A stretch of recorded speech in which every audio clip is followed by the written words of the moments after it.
How many of you have seen me before? How many of you have never seen me before? And how many of you don't care whether or not you ever see me again? I'm Bob Etherington. I'm an old friend of Herbie's and ex-colleague of Herbie's from Reuters going back to 1979. Well, I've been in the city since 1969, which makes me very old indeed. They trot me out at these sort of things to give the poor old bugger something to do, so here I am to keep time for you all today.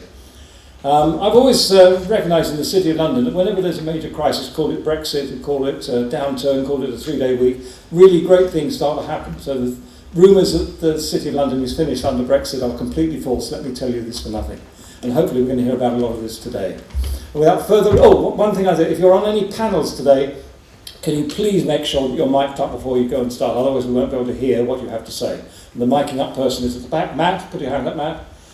Just go and see him and he'll make sure your mic's up. Would you please hand your microphone back at the end of the day, and especially before you use any bathrooms or anything like that, because it will carry, and we'll have a jolly good laugh, which we don't want to have. So let me go straight into this today. My main job during the day isn't to yap at you like this, but it's to keep time. So in order to keep time, I'm about 3 minutes behind. I've got to catch it up during the day. Let me introduce you to Michael Mainelli.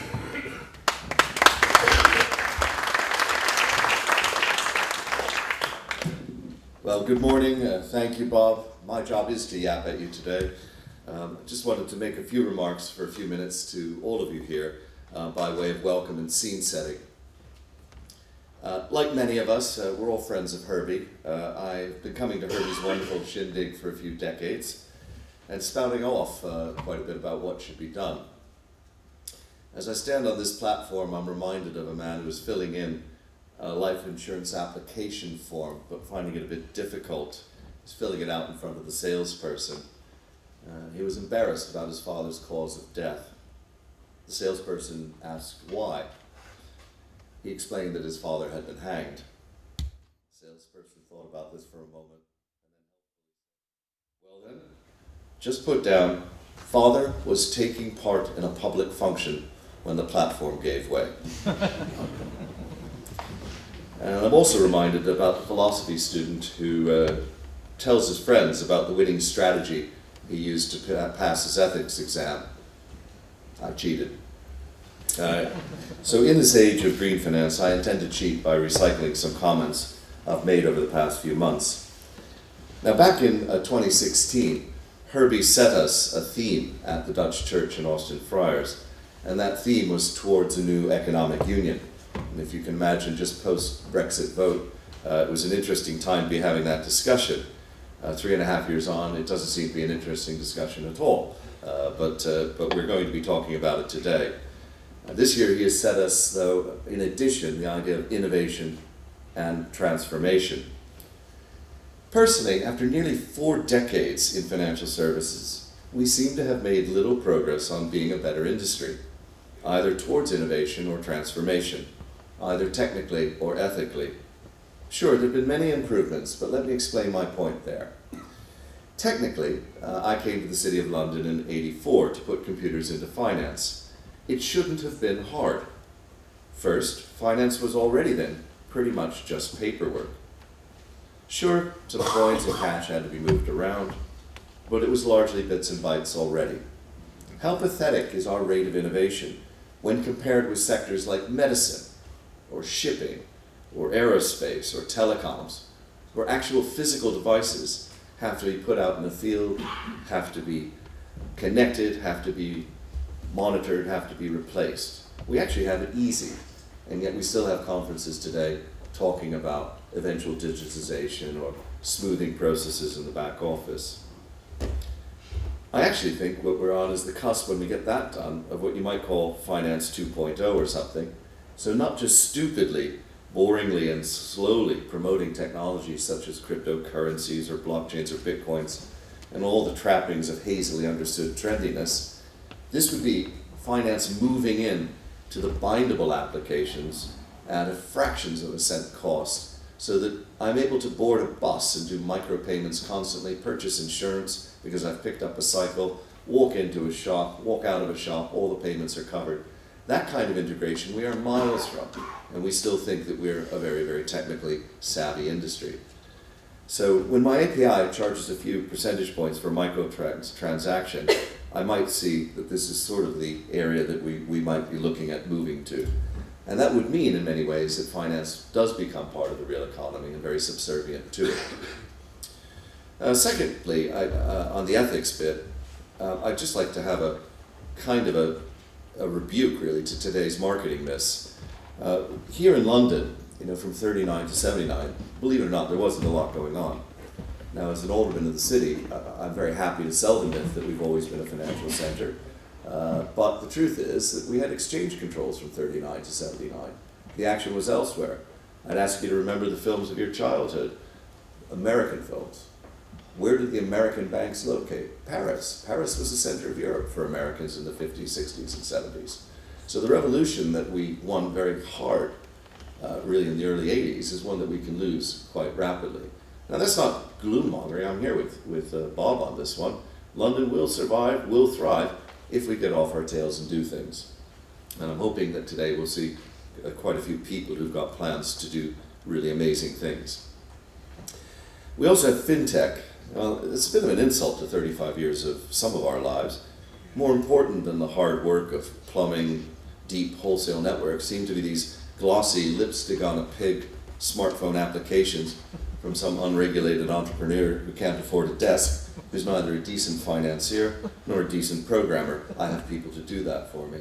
And I find this sort of an amusing situation when a lot of the faces I see out here, we've been at the front lines and continue to be so, but they're not the front lines that flashy ministers like to open or flash around on their phones. So while all these people are gasping about artificial intelligence, which is certainly artificial, and they're desperately trying to make an old sow out of some oligopolistic Big Five bank look pathetically trendy and satisfy some three-minute minister's need for a photo opportunity, I'd like to have some discussion today about where the real hard plumbing is going to be. Financial innovation, though, in a way, needs some kind of kick up the competitive rear, which smart ledgers, new currencies, and regulators do seem more willing to provide today. But I'd like to discuss that really in terms of the economics of it. I've often found Britain is a great place for the wholesale markets. 25,000 businesses here in the City of London, all doing amazing things. But when you move outside the Circle Line, you really do have 5 banks. And you don't have a lot of competition there. So if you want to be a smart, young fintech entrepreneur, go to Berlin. You've got 1,600 banks. You can make some marketing director's day. Over here, you've got 5. So we do need, I think, some transformation there. Now, speaking of transformation, my second point was really about ethics. Clearly, a lot of past reactions to scandals really just focus on preventing, last year's scandal, fighting the last war. It's also fairly clear that some of these longer-term solutions are not going to come from a sticky plaster, some government commission looking at something or some new form of regulation. We've, I think, patched the system about as much as we can. Further, no industry, financial services especially, is meant to be hunted or exploited. It's meant to be farmed. It's there to serve society over the long term. And I think in financial services, too often we've let some of our compatriots take the money and run. And I would suggest there really is a moral dimension we need to push more strongly. I think that'll come up this afternoon. You could work out what's going on down at Westminster politically. We could see a horrific change in government. And our obligation is really to promote open markets. We forget that society has many ways of solving resource allocation issues, from direct control through to taxation. Markets are just one choice, and it's the choice that we would like society to prefer because it's the right one.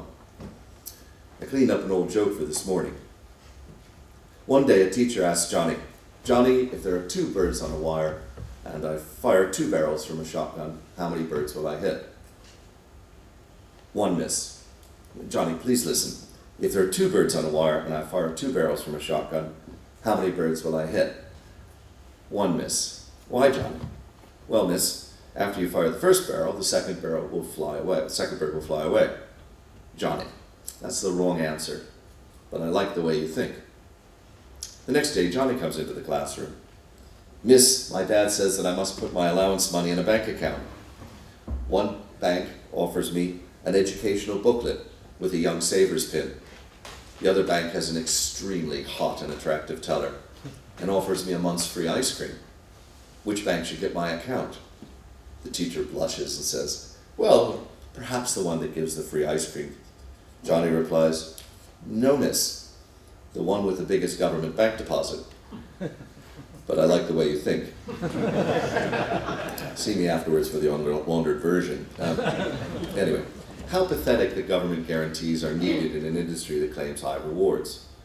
Once we've chosen this market-based approach, as we have in financial services, we really do need to prove to society that it's working. And jokes about government guarantees or comments about privatizing gains and socializing losses really do hurt enormously. And perfect markets don't exist. We know the failures. Lack of competition, information asymmetry, agency problems, externalities. Yet we are obliged to prove to society that the open market model is better than the alternatives, such as command and control, taxation, state control, or a monopoly. During the financial crisis in 2009, a BBC News team asked a young banker on Finsbury Square asked him Adair Turner's rhetorical question, "Isn't banking socially useless?" And the young fellow was absolutely flummoxed. He shrugged his shoulders and walked away. How terrible is this, to go to work each day with no social purpose? And yet I think too often people in our industry don't see the social purpose. They see the opportunity to make money out of things like climate change, but they don't see the good that it's meant to actually do in far too many instances. Now, Herbie's arranged a BBC News team out back, and I'm sure everybody here, when they're interviewed on the way out, will have a good explanation of what is the socially useful purpose of financial services. And I think it's there. It's providing social protection, it's facilitating trade and commerce, it's promoting financial stability, and therefore social stability. Finance helps us make much better choices using that great decision-making mechanism, the monetary system. But that's my point. We have this boon with society. We've sold society a dream based on a theory, and to move towards that dream, we have to work together, building open and competitive financial services markets, free of economic crime, another thing we can discuss today. So that's our discussion today, innovation and transformation, but let's be really challenging, not accept that what our presenters present is even close to the edge of innovation. So many mornings, many national constitutions guarantee freedom of speech, Bob, but only a few guarantee freedom after the speech, and now you're free of mine and on to the day. Thank you.